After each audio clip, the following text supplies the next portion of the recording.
Ya, kawan, sekarang kita masuk pada bagian ketiga dari aplikasi koperasi simpan pinjam. Ya, kalau di bagian kedua kita sudah belajar formula yang ada di sheet master dropping di sini, maka sekarang kita belajar pada sheet di sebelahnya, yaitu untuk laporan. Nah, laporan dropping ini nanti semuanya akan keluar secara otomatis, kawan.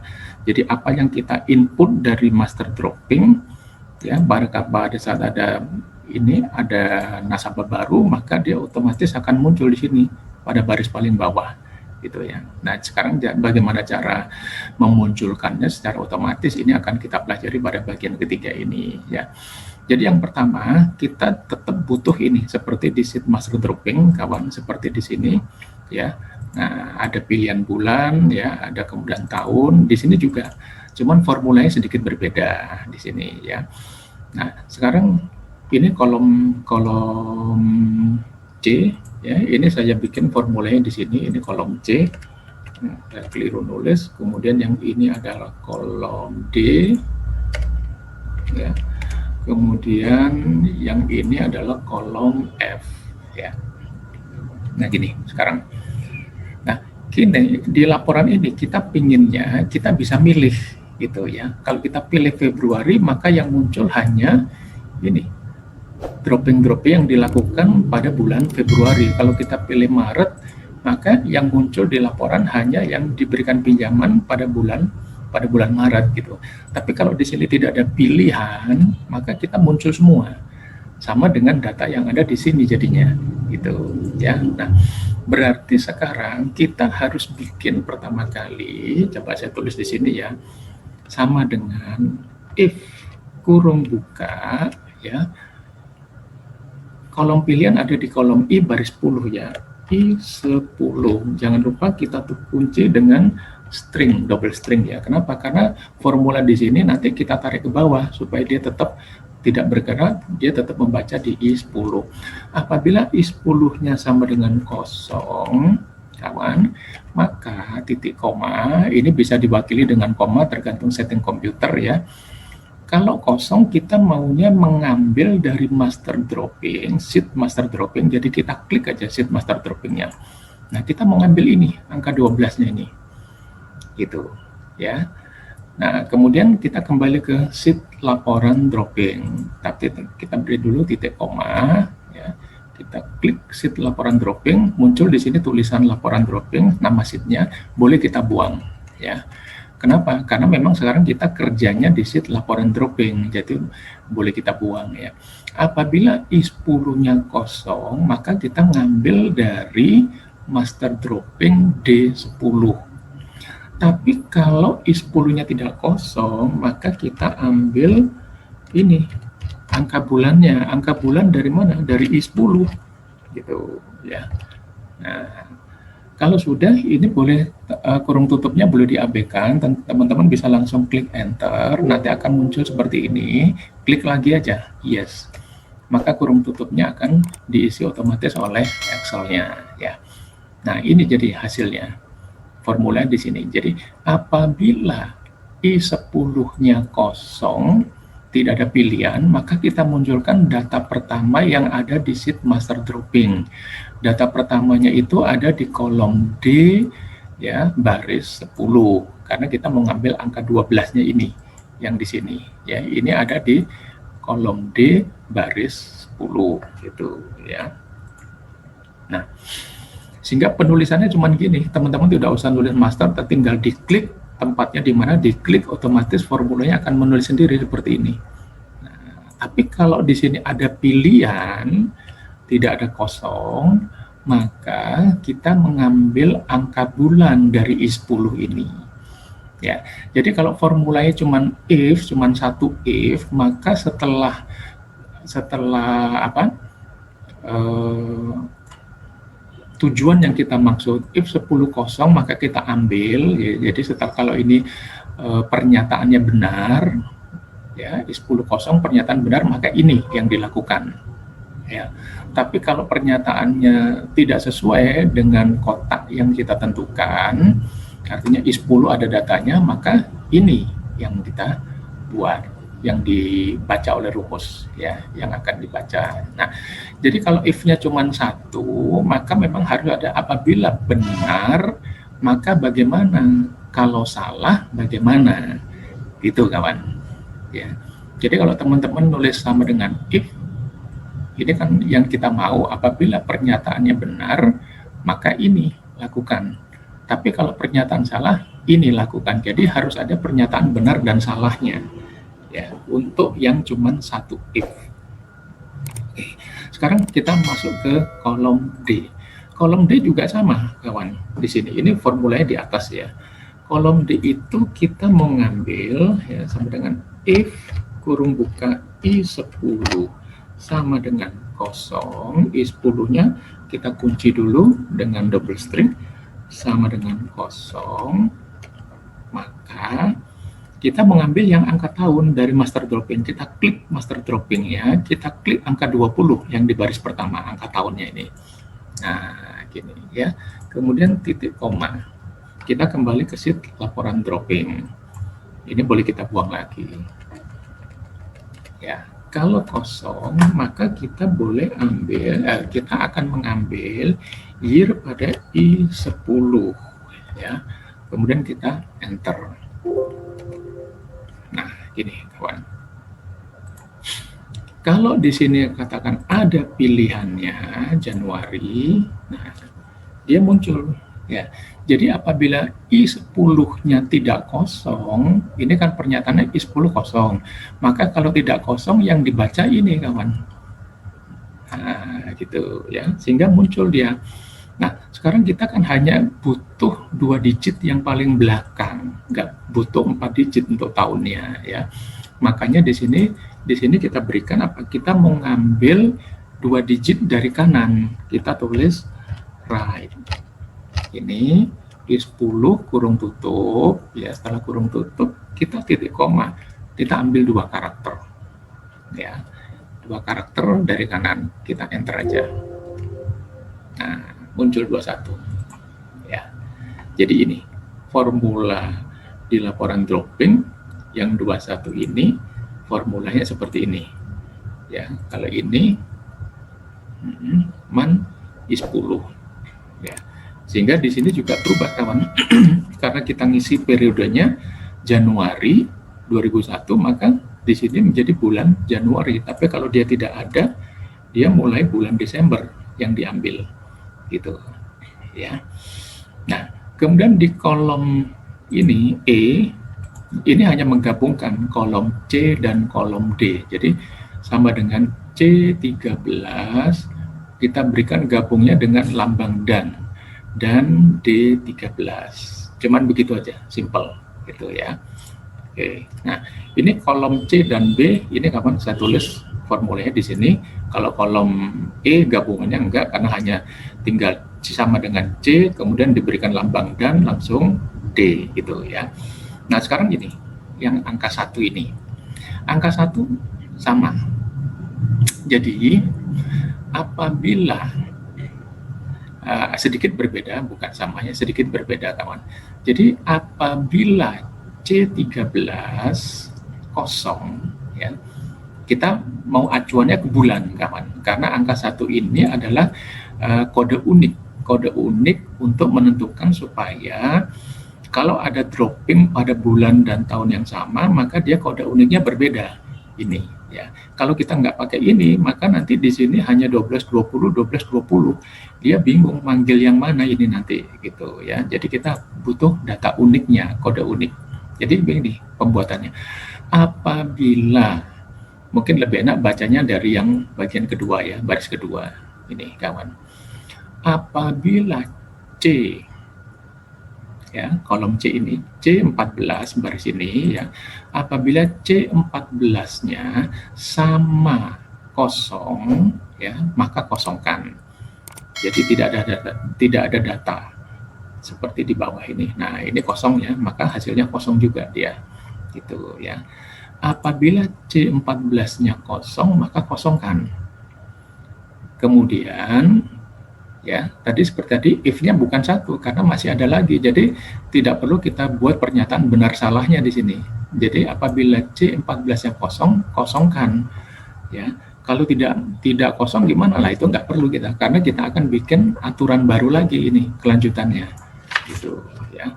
Jadi apabila kita sambung if C14 sama dengan satu baris di atasnya, ya artinya ini bulan ya, mewakili bulan, bulannya sama, maka kode uniknya harus berbeda dengan baris di atasnya. Kalau baris di atasnya 1, maka ini kita tambah 1, ya kan? Ini if C14-nya sama dengan C13, maka angka yang ada di kolom F13, satu baris di atas dari formula yang kita tulis ini, kita tambah 1, ini, sehingga hasilnya menjadi 2. Nah, sekarang kita lanjut lagi. Jika, ya ini nggak perlu or, ini saya ganti, C14-nya tidak sama dengan C13, ya, begini. Apabila C14-nya tidak sama dengan C13, ya, tidak sama, maka kita isikan 1 kalau tidak sama, ya. Apabila C14 tidak sama dengan C tidak sama, ya, kita isikan 1. Tapi di sini ternyata sama. Kalau sama yang dibaca ini, ya, yang dibaca ini, kita bikin lagi pernyataan. Kalau tidak sama, maka ini, gitu, ya. Nah, ini formula yang ada di kolom F, ya kawan. Nanti bisa. Nah, sekarang kita coba lihat ini.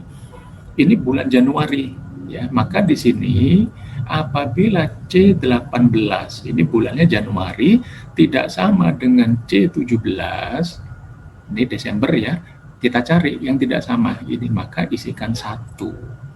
Begitu, ya. Oke, jelas ya. Ini sudah saya tulis di atas ini ya, kawan, formula untuk di kolom F. Kemudian kolom G tinggal kita gabung aja E dan F menggunakan dan, ya. Sama dengan seperti kolom E. Cuman kolom E kita gabung kolom C dan D, untuk kolom G kita gabungkan kolom E dan F, ya.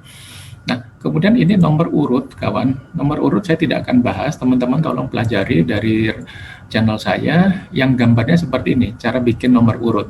Di sini saya berikan 3 cara, kawan. Ya, nanti teman-teman bisa pilih sendiri cara mana yang paling enak untuk diterapkan di tempat teman-teman sendiri, ya. Saya tidak akan bahas. Nah, sekarang kita masuk ke sini, kolom datanya, ya.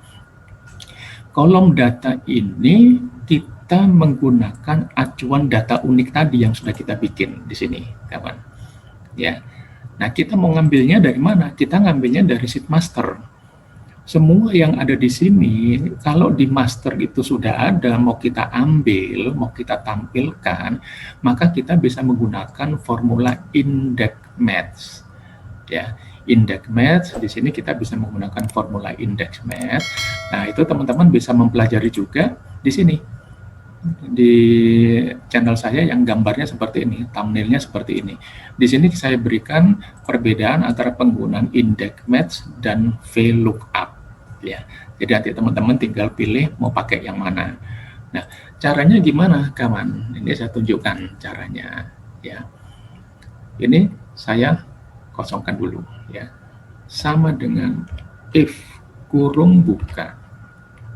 Ya, acuannya apa? Data unik tadi ini. Jadi G berapa? G13. Jadi bila G13 sama dengan kosong, tidak ada datanya, ya, tentunya kita kosongkan, ya.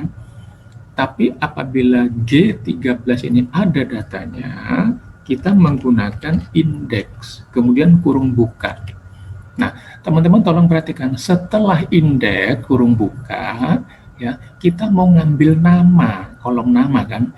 Jadi setelah indeks selalu kita ambil dari sumber datanya di sini, ya, kolom nama. Karena di sini di sheet laporan dropping, kolom yang mau kita isi adalah kolom nama. Jadi setelah indeks, kita mengambil kolom nama ini di sumbernya ada di mana. Jadi kita klik sumbernya di sini, dia ada di sini. Nah, ini kita klik sebanyak-banyaknya. Gitu ya. Sebanyak-banyaknya karena data di sini kan bisa bertambah terus, kawan. Jadi jangan sampai nama yang terakhir, nanti kalau ada tambahan nama, data baru tidak masuk. Jadi kita sampai sini. Nah, enggak apa-apa. Kemudian kunci ya, dikunci dengan F4. Nah, kenapa? Karena nantinya formula ini akan kita tarik ke bawah supaya dia tidak bergerak ya. Mainnya tetap di range mulai baris 10 sampai baris 2000 ya. Ini muncul, kita hapus lagi.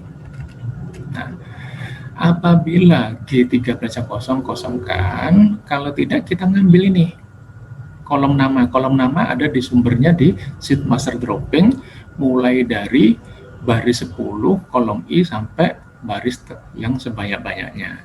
Ini sesuai match, sesuai dengan kode unik ini G13. Kemudian titik koma.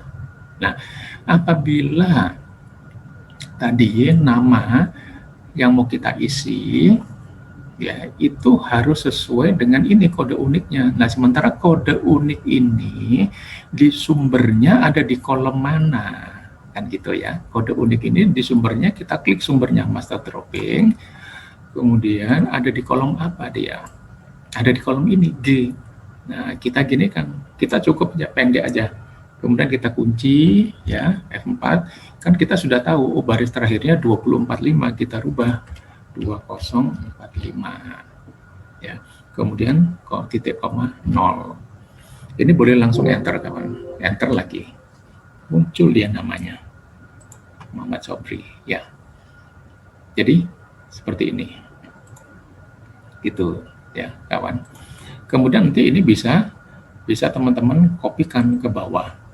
Nah, copy ke bawah sebanyak-banyaknya. Ya, katakan sudah disiapin yang banyak, nah sampai sini nggak apa-apa. Nah, kemudian kita masuk, ya. If G48 kan ini, ini harus diberikan, jadi supaya nomornya nggak muncul. Jadi kalau tidak ada datanya, nomornya nggak muncul. If kurung buka string, ini gabungan dengan E ya, E dan F. E berapa ini? 48 sama dengan 0, kosongkan, kalau enggak seperti ini. Nah, ini kosongkan di sini, FB 48 bukan 0 tapi kosong ya. Nah, baru dia enggak ada. Nah, kemudian tadi formula di sini ini boleh di-copy ke baris yang pertama, kawan. Sini ya, copy ini, kemudian kita klik 2 kali untuk ke bawah. Nah, sehingga nomornya sudah nggak muncul gitu ya. Nah, jadi gini kawan, ini apabila kita mau ngambil data-data apapun di mana pada sheet sumbernya itu sudah ada, kita bisa menggunakan index match ya. Kemudian kalau kita sudah dapatkan ini, untuk mengisi di kolom jenis ini tinggal kita tarik aja kawan, kita geser kanan ya. Sekarang jenis ini di master droppingnya ada di kolom apa? Jenis nih ada di kolom K, maka kita tinggal merubah aja setelah indeks, I-nya kita rubah K, ini kita rubah K, kemudian enter, lain-lainnya sama gitu ya. If H13, oh maaf, ini karena tidak dikunci ya, I-nya G13, ini kita berikan string supaya waktu ditarik ke kanan dia tetap baca kolom G13 ya. Jadi ini harus ada di depannya string G13 gini ya. If G13 kosong maka kosongkan, kalau tidak K, ini match dengan string G13 ya. Nah, ini kemudian kita mengisi tanggal ini kita kopikan aja sepanjang tempatnya sheet-nya sama ya di master dropping. Nah, ini tinggal kita tarik aja ke sini. Nah, sekarang kita lihat di sheet sumbernya, tanggal ada di kolom berapa? Ada di kolom L. Maka setelah indeks yang mau kita tempatkan, kayaknya kita rubah L, kawan. Ini, kita rubah L. Nah, kalau masih muncul gini, formatnya tolong dibenerin dulu ya. Format tanggalnya dibetulkan. Saya biasanya menggunakan yang ini, tapi tanpa pemisah minus, kemudian ini ya. Kemudian kita tengahkan, baru kita kopikan ke bawah. Demikian pun dengan plafon ini, yang lain-lain, di mana di sheet sumbernya sudah ada, kita bisa narik aja. Tapi seperti ini jatuh tempo ini di sheet master dropping tidak ada, kawan, datanya. Yang ada hanya jangka waktunya. Tapi jatuh tempo, tanggal jatuh tempo pinjamannya kapan, nggak ada. Karena nggak ada, kita nggak bisa menggunakan index match. Ya. Kita harus bikin formula lain, gitu ya. Kita bikin formula sendiri. Nah, bagaimana formulanya untuk membuat tanggal jatuh tempo? Ya, teman-teman tolong pelajari ya. Ini di channel saya yang gambarnya seperti ini. Yang gambarnya seperti ini ya. Sebetulnya ini gampang, hanya menggunakan fungsi edit ini, kawan. Ya, hanya menggunakan fungsi edit. Nanti caranya begini. Nah, yang depan saya nggak akan bahas ya. Ini kalau I13, I itu kan ini tadi ya. Kalau ini tidak ada datanya, kosong, atau boleh menggunakan I atau menggunakan D, teman-teman boleh. Bebas saja mau yang mana ya. Apabila I13 ini nggak ada nama, nggak ada data, kosongkan. Kalau tidak, maka kita klik ini. Kita klik. Nah, K13 jangan lupa diberikan string ya. Kita klik 13, titik, koma, jangka waktunya kita klik, kawan. Nah, ini. Ya, kemudian kita berikan string di depan, baru enter. Ya. Coba. Ini. Edit, oh maaf, saya kok belum nulis editnya ya. Jadi, teman-teman langsung edit, kurung buka, ini titik koma jangka waktunya. Jadi dari tanggal dropping baru ke jangka waktunya. Nah, dia akan muncul nanti. Gini, kawan. Jadi hanya ditambah edit ya, kemudian kurung buka jangka waktu ini ditambah dengan 10 bulan. Tanggal droppingnya maju 10 bulan sehingga kita ketemu kapan tanggal jatuh temponya gitu ya. Nah, ini teman-teman bisa pelajari di sini karena di sini ada dua fungsi, edit dan dateif. Dateif itu untuk menghitung seperti ini, berapa lama sih dari 12 ke sini itu berapa lama. Lah itu bagaimana caranya, teman-teman tolong pelajari di channel saya yang thumbnailnya seperti ini gambarnya ya. Kemudian kawan, ini kewajiban karena di sheet master sudah ada, master dropping, kita kembali menggunakan fungsi index match ya. Jadi sepanjang kita cuma tinggal ngambil aja karena sudah tersedia di sumber data, di sheet sumber data, kita gunakan fungsi formula index match ya sampai ke sini ya. Sepanjang dia sudah tidak ada. Kalau belum ada ya ini tergantung yang belum ada apa kita bikin formula sendiri ya. Nah, itu kawan. Ya, sekarang kita lanjut kepada jurnal kawan ya. Jadi ini tadi seperti ini ya. Nah, ini panjang banyak baris kosong, maka sekarang filternya kita aktifkan, kemudian kolom pilihan blank centangnya kita buang kawan. Nah, sehingga yang muncul hanya yang ada isinya ya. Nah, sekarang bagaimana untuk pembuatan jurnalnya? Nah, karena ini adalah dropping, maka kita ada pinjaman dana dan ada pinjaman barang. Dan cara droppingnya bisa tunai atau kas atau melalui bank kita ya. Tergantung banknya apa gitu ya kawan. Nah, ini cara menggunakan rumusnya pakai apa? Kita menggunakan sum if ya, sum if seperti ini tulisannya, atau kita menggunakan sum if ada s-nya, setelah f ada huruf s. Nah, kapan kita menggunakan sum if, kapan kita menggunakan sum if yang pakai S, teman-teman bisa pelajari di ini channel saya yang gambarnya seperti ini, thumbnailnya seperti ini ya, warna merah ini. Ini di sini diajarkan kapan kita menggunakan sum if, kapan kita menggunakan sum ifs, ya, yang pakai S. Oke, sekarang kita coba bikin jurnal yang pertama, pinjaman dana. Karena ini laporan dropping, kawan, ya, bukan membayar angsuran, belum. Kita masih sampai di laporan dropping. Nah, berarti kita siapkan dulu pos-posnya, ya. Untuk yang paham akuntansi tentunya ini sudah paham, ya. Karena kita dropping berarti kita punya tagihan atau piutang. Nah, piutang kita bentuknya apa? Pinjaman dana dan pinjaman barang. Jadi kita tulis di sini pinjaman dana, pinjaman barang. Nah, penulisan di sini, kawan, boleh sama dengan di sini yang ada di kolom J, boleh juga berbeda, ya, boleh untuk penulisan di sini. Cuma nanti ada konsekuensinya, ya. Kita coba lihat sekarang yang pertama ini. Kalau sekarang kita akan menjumlahkan berapa sih dropping pinjaman dana, berarti kita akan mengambil dari kolom plafon, ya kan? Berapa jumlah di kolom L ini yang kategorinya adalah pinjaman dana. Jadi kita hanya menggunakan satu syarat. Berapa jumlah ini yang syaratnya adalah pinjaman dana, ya. Kalau syaratnya cuma satu, syarat penjumlahannya cuma satu, kita menggunakan sum if, kawan. Gini, ya. Kita menggunakan sum if. Jadi sama dengan sum if, kemudian kurung buka. Kurung buka ini coba saya buang dulu, ya. Karena kalau kita menggunakan sum if, maka persyaratan itu dulu yang harus kita tulis dulu. Ini setelah kurung buka. Nah, ini ya. Kita kunci dengan F4, ya, double string.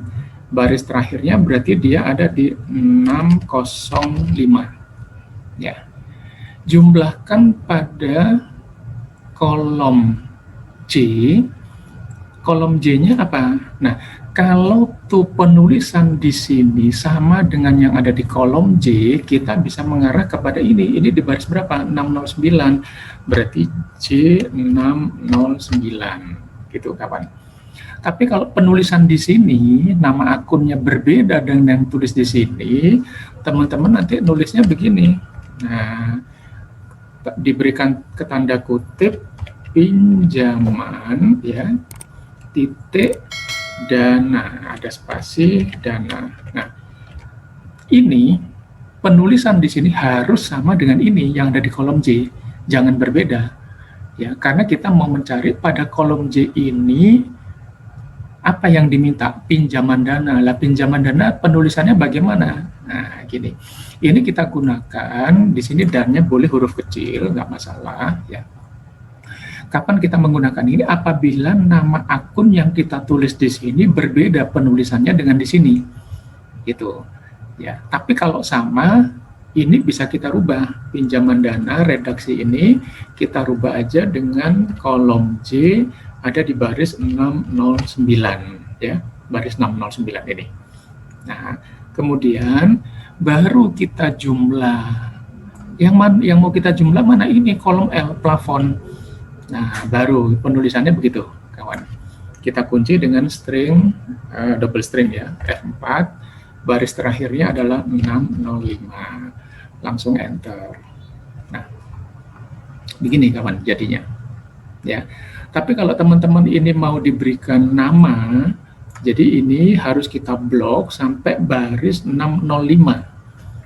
Ini, ya, kolom J kita beri nama segmen, misalkan. Di sini sudah ada. Nah, ini kalau kita klik segmen, dia akan memblok area yang sudah kita tentukan. Ya, jadi teman-teman, ini kalau misalkan saya buka dulu filternya, blanknya kita munculkan, ya, ini saya blok sampai baris terakhir yang kita tentukan, katakan ke sini, kemudian tulis di sini segmen. Nah, kalau penulisannya menggunakan dua kata, jangan menggunakan spasi, kawan, ya. Kalau teman-teman terpaksa harus menggunakan dua kata, jangan menggunakan spasi, tapi bisa diganti dengan underscore atau tanpa underscore, jadi nyambung, gitu, ya. Nah, sehingga pada saat sekarang kita klik segmen, dia akan kembali memblok ini area yang sudah kita buat. gitu ya. Katakan ini plafon, ini juga mau kita bikin nih, kasih nama aja daripada nulis-nulis. Misalkan namanya apa, kita tulis PLF, singkat aja, plafon gitu ya. Nah, maka pada saat ini kita klik plafon, ini sudah ada ya. Cuman kalau kita bikin lagi, nah ini, kalau kita klik satunya sama, yang di area yang di blok itu, ya sama, itu. Ya, jadi terserah teman-teman ini mau dikasih nama atau tidak. Kalau dikasih nama, nanti kita tinggal tulis dengan namanya, tapi teman-teman harus ingat. Jadi ini ya, yang ini kawan, ini bisa juga ditulis dengan cara seperti ini. Kalau saya tulis di sebelah kanan ya, kolom J-nya ini saya rubah dengan segmen. Tadi sudah kita beri nama segmen. Segmennya sama dengan J609. Kemudian ini kita rubah PLF, plafon. Nah, karena sudah kita kasih nama. Ya. Sum if segmen tulisannya. Nah, gini. Sama hasilnya, kawan. Ya. Jadi teman-teman bisa menggunakan nama seperti ini, kita beri nama dulu, atau kalau tidak kita beri nama, maka kita harus blok dulu. Ini ya. Blok sampai katakan sudah difilter ya, ini kan totalnya di baris 606, berarti baris terakhirnya adalah 605. Jadi kita gitu, J13 sampai 605. Tapi jangan lupa kita berikan double string kawan ya, tekan F4. Jadi sum if apabila jumlahkan pada kolom J yang keterangannya pinjaman dana, ngambil dari kolom L yang mau kita jumlah ya, atau sebetulnya cara bacanya jumlahkan yang ada di kolom L dengan persyaratan kolom J-nya sama dengan pinjaman dana itu. Nah, kalau sudah ini teman-teman tinggal copy ke bawah. Nah, copy ke bawah ya. Cuman di bawah apa? Pinjaman barang ada di J berapa? J610. Nah, ini sudah berubah dia J610 otomatis ya, karena cuma kita berikan satu string di depan. Nah, atau kalau mau ditulis sama dengan seperti ini, sama aja ya, segmen sama dengan 610 karena sekarang pinjaman barang yang kita pilih, ke belakangnya sama gitu ya. Nah, jadi pilihan aja teman-teman mau pakai cara yang mana gitu ya. Coba ini saya hapus biar tidak merubah total yang di bawah. Oke. Kita lanjut sekarang. Nah, sekarang ada nggak di sini droppingnya yang dilakukan secara tunai, yang kas? Ternyata nggak ada, ya kan? Di sini bank semua.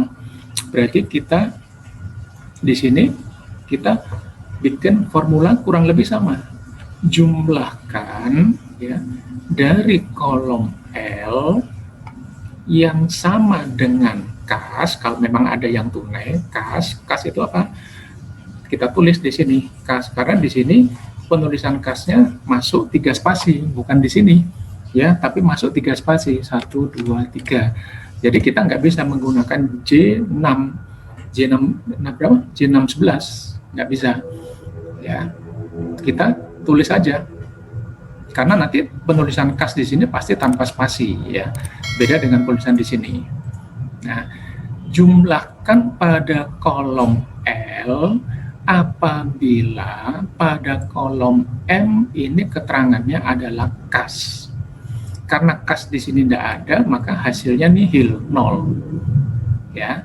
Nah, kebetulan di kolom M ini sudah kita beri nama cara underscore dropping ini, kawan. Cara underscore dropping. Kalau saya klik, dia akan memblok kolom M ini. Nah, gitu. Ya. Ini. Atau kalau belum dikasih nama oleh teman-teman bisa seperti ini. Jadi nanti di sini adalah cara dropping dirubah kolom M baris 13 sampai kolom M baris 605. Titik koma, tanda petik, kas, tanda petik tutup, titik koma. Ya, kemudian yang mau kita jumlah apa? Kolom plafon L.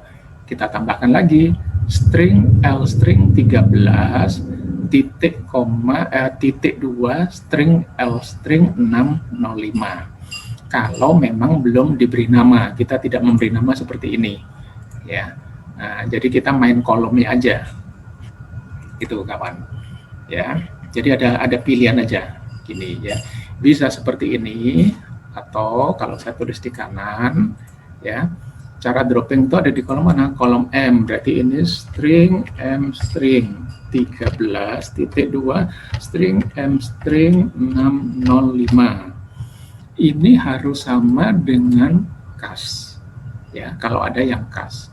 Kemudian kolom plafonnya adalah kolom apa ini tadi plafonnya? Kolom L. Ini kita rubah. String L string 13.2 string L string 605. Ya, kalau teman-teman tidak memberikan nama pada masing-masing kolomnya, ya, penulisannya bisa seperti ini. Ya, kalau diberikan nama, tentunya harus ingat namanya apa tadi yang kita tulis. Tinggal kita panggil aja namanya dari kolom-kolom yang kita maksud, gitu ya. Nah, kalau sudah ini tinggal ditarik ke bawah, kawan. Tarik ke bawah. Sekarang ketentuannya apa? Bukan kas, ya, tapi adalah BCA. Gini ketentuannya, ya. Di sini selain BCA ada juga bank lain, gitu kan? Nah, gimana caranya? Bisa tinggal ditambah aja, ditambah sama formulanya sama. Kita kopikan aja di sini. Kemudian BCA-nya kita ganti dengan bank lain. Nah, sehingga balance ya. Gitu ya, kawan. Ya. Nah, ini cara pembuatannya sama ya. Persyaratannya kita akan menjumlahkan kolom plafon yang keterangannya adalah BCA. Yang pertama, jadi syaratnya satu, kita masih menggunakan sum if. Kemudian ditambah dengan formula yang sama, tapi persyaratannya adalah bank lain, gitu. Sehingga kita dapatkan ini hasil seperti ini. Ya, kawan, itu caranya untuk bikin jurnal. Ya, sehingga ini totalnya kiri kanan adalah sama. Ya. Oke, kalau ini yang kita hapus, yang kita buat di sini, ini supaya rata dengan yang sebelah kanan, ini yang kita pakai. Ya. Kemudian yang di sini ada pembayaran provisi dan administrasi. Kemarin sudah dihitung dia kena 1% tarifnya, ya. Jadi kita punya kolom S provisi dan kolom T. Kemudian U untuk biaya transfer, jadi STU. Nah, sekarang kita ingin menghitung berapa penerimaan provisinya yang dibayar tunai. Di sini sudah tidak menyebutkan apakah itu pinjaman dana atau barang, tapi kita hanya ingin menghitung berapa jumlah provisi di kolom S yang dibayar tunai. Jadi masih satu syarat, kawan. Ya, jadi satu syarat kita bikinnya ini sum if kurung buka, ya. Persyaratannya kolom M, ya. Jadi persyaratannya dulu, kalau dengan sum if setelah kurung buka yang kita tulis adalah persyaratannya dulu. Syaratnya apa? Oh, ini kolom M-nya adalah kas, karena kita di sini kas, gitu. Nah, formula kas di sini bisa diganti dengan ini, kawan. Ini ada di kolom apa? Kolom N baris 609. Bisa, teman-teman, ini dirubah dengan string N609, ini bisa. Ini, ya. Nah, kemudian ya, ini kita tambah dengan berapa penerimaan uang secara penerimaan uang, maksud saya bukan provisi saja, tapi provisi, administrasi juga termasuk ini transfer yang dibayar tunai. Berarti setelah ini rumus pertama ya kita buat pada kolom S, kita tambah dengan rumus yang sama, ini kita kopikan aja. Nah, nanti S-nya kita rubah yang T. Sekarang ini, rumus kedua, S-nya kita rubah T. Karena T ini adalah administrasi. Ya, kita ingin menjumlahkan berapa total pembayaran provisi, administrasi, dan biaya transfer yang dibayar secara tunai, gitu, yang diterima koperasi secara tunai. Kita tambah lagi dengan kolom U.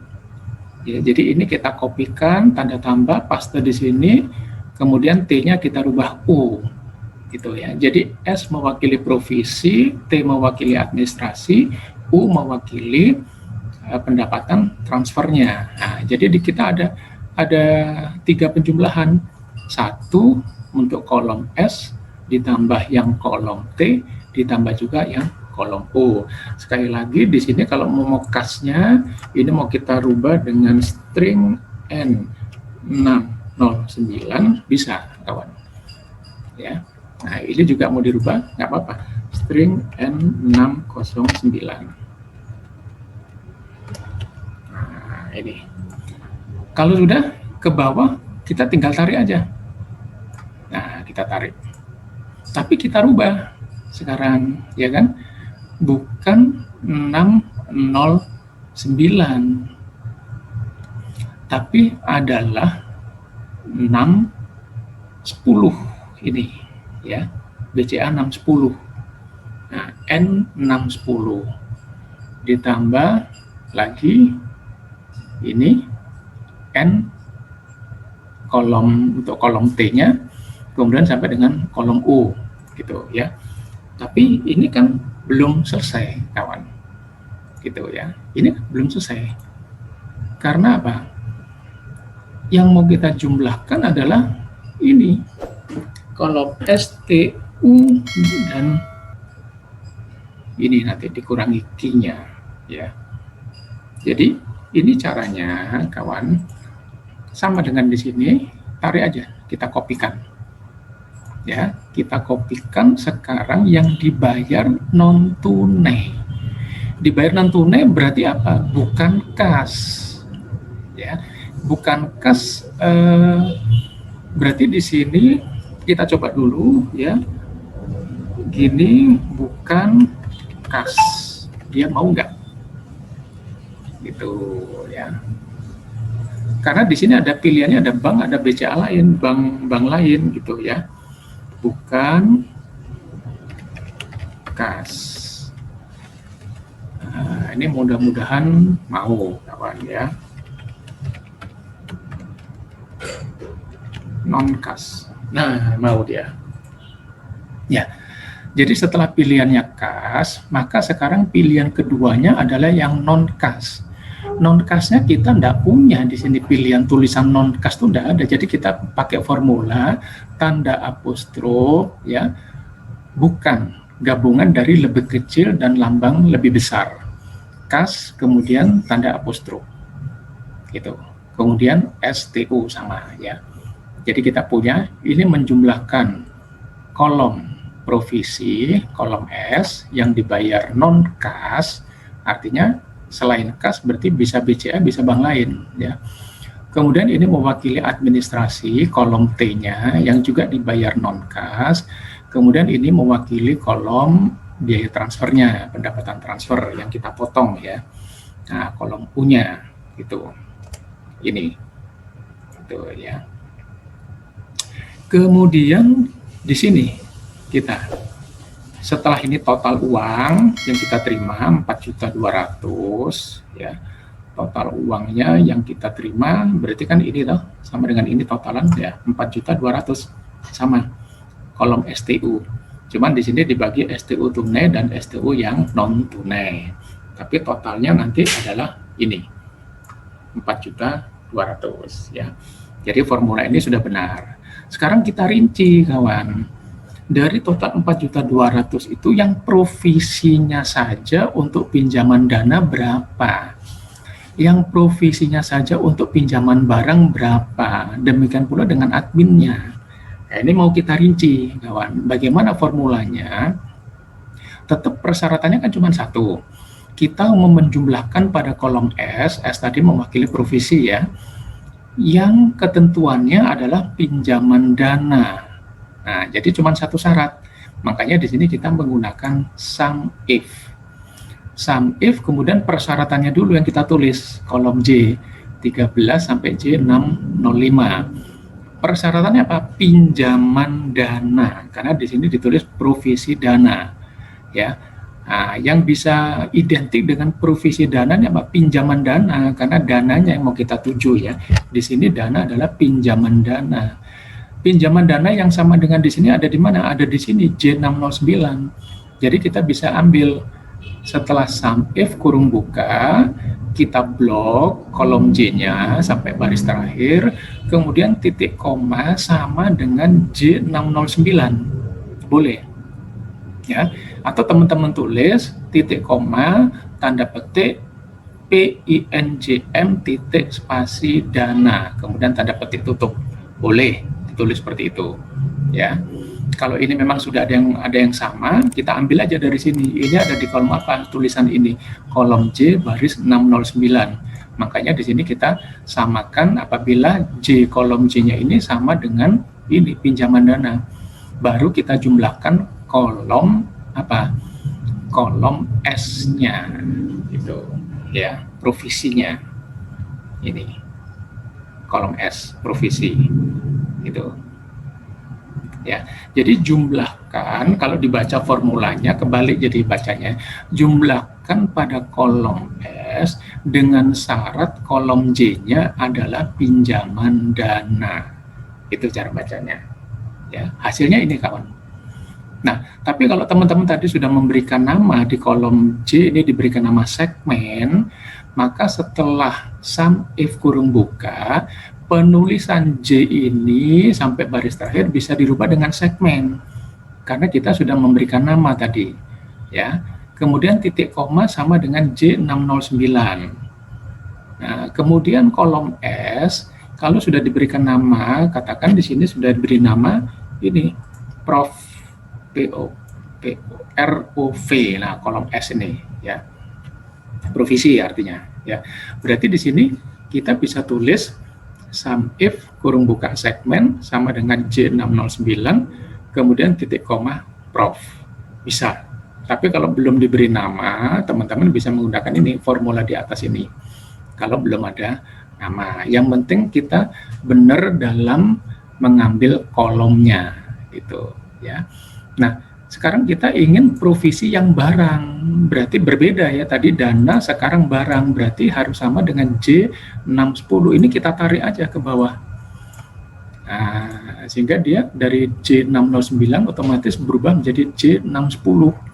Lain-lainnya sama. Gitu. Ya. Kemudian kita coba lagi berapa administrasi? Administrasi ada di kolom T. Tapi di sini mau kita bagi juga administrasi pinjaman dana dan administrasi pinjaman barang. Nah, ini teman-teman bisa ngopi aja dari sini. Nah, dari kolom ini bisa copy. Ya, cuman yang harus diperhatikan sekarang yang mau kita jumlah adalah kolom T, bukan kolom S. Waktu kita copy ini hasilnya masih kolom S kan. S adalah provisi, yang mau kita ambil sekarang kolom T, mewakili administrasi. Makanya S-nya kita rubah T, kawan. Nah, tinggal dirubah aja gini. Lain-lainnya sama. Tapi ini jangan lupa, karena ini dana, kita merujuknya ke sini 609. Ini dirubah. Gitu. Ya, didapat angka ini. Kita ingin mengambil barang administrasi yang barang, ini tinggal kita copy aja ke bawah. Nah, ini ya, pinjaman barang 610. Nah, sehingga sekarang kita sudah punya nih berapa provisi dari dana, berapa provisi dari pinjaman barang, berapa admin dari pinjaman dana, berapa admin dari pinjaman barang, ya. Kemudian pendapatan transfernya gimana? Pendapatan transfer di sini tidak melihat apakah pinjaman dana, pinjaman barang. Katakan kita hanya udah global aja. Ya, nggak usah kita pecah gitu lah. Kalau global kita tinggal ambil ini aja totalnya.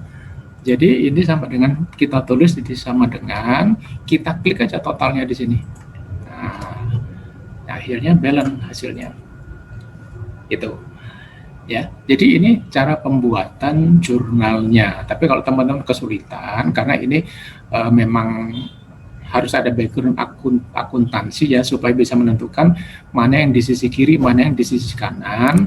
Kalau teman-teman kenapa kok harus ini, ya abaikan aja ini. ya. Ini memang membutuhkan background akuntansi, ya. Tapi saya di sini menekankan cara pembuatan formulanya. Kalau seperti ini bagaimana, ya. Ini cara penulisan lain yang di sebelah kanan. Kalau di kolom-kolom ini sudah kita berikan nama. Kalau yang di angka ini formulanya, kolom J kita tidak memberikan nama. Jadi kita blok kolom J-nya. Tapi kolom J ini kalau kita beri nama, namanya segmen, akan muncul di sini. Kita lihat nih segmen. Nah, kolom J yang di blok. Ya, itu kawan. Itu teman-teman untuk bagian ketiga. Ya, bagian ketiga mengenai laporan akan muncul otomatis dan jurnalnya. Mudah-mudahan masih bisa diikuti. Ya, kalau ada pertanyaan silakan hubungi nomor WA saya yang ada di deskripsi. Ya, kalau ada kesulitan mungkin ada format-format kolom-kolom yang berbeda, boleh menghubungi saya, nanti akan saya jelaskan. Bisa melalui Zoom atau bisa per telepon atau bisa saya pandu, saya lihat datanya teman-teman bagaimana melalui Zoom ya. Oke, silakan dicoba. Terima kasih.